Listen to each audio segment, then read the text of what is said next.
Ikristayon luakelesiano chochia kesingun ejasa idea aitodiar eiponelo abu Yesu Kristo kai kodet loitunga kolomariata oibuga Yerusalem koete osana kijangita Amusog. Pada mubiru ngesebalebe ibusakit eyonak aituperotokia Kristo koiponelo aisac aronis.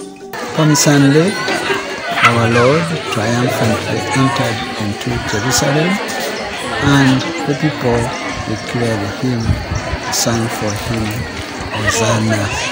And after this, he went into a period, the Holy Week, when he suffered and went up, accepted his cross, and then eventually he rose from the dead. And the need to repent and come back to God. We've been engaged into acts of prayer, fasting, and charitable acts.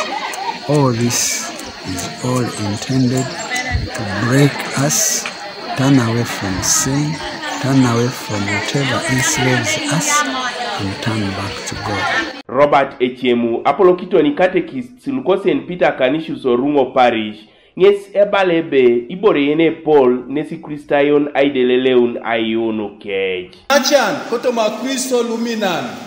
Irwani pu ketapitoni mamusu aideleleun ayoni wok nejasi luchi. Etapit oni aimam aishara inikin akirono mamedolitos nejasi tunga luchi agire taswam ngunu na abu Yesu. Ichoraki mitoni. Apoti Ikristayon da kinerata. Ukone lejari. Sababu tebe. Kasi Ikristayon atamta nganya papala suba. Anu ngaraki nare mungkin kisah kiki. Kiri-kiri terus akhir koron ngaraki untuk kisah jara. Utara ni kondisi ngarana aja.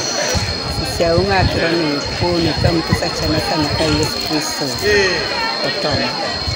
Ekoto Ikristayon da omisiki sapara na kapapara na polo na kicha na Yesu Kristo msalaba akatwani kuna msalaba. Na satu pita la pasuban kapae na puponoro aminanara aimor taraitim aimor kikina na fikoto. Aparan na musogona neserai na itolomari Ikristayon lo atulik Esabiiti lo agayon lo itunitere atwanarena ka Yesu Kristo kwa msalaba. Kanuka TV is Patiketeu kwa Muria.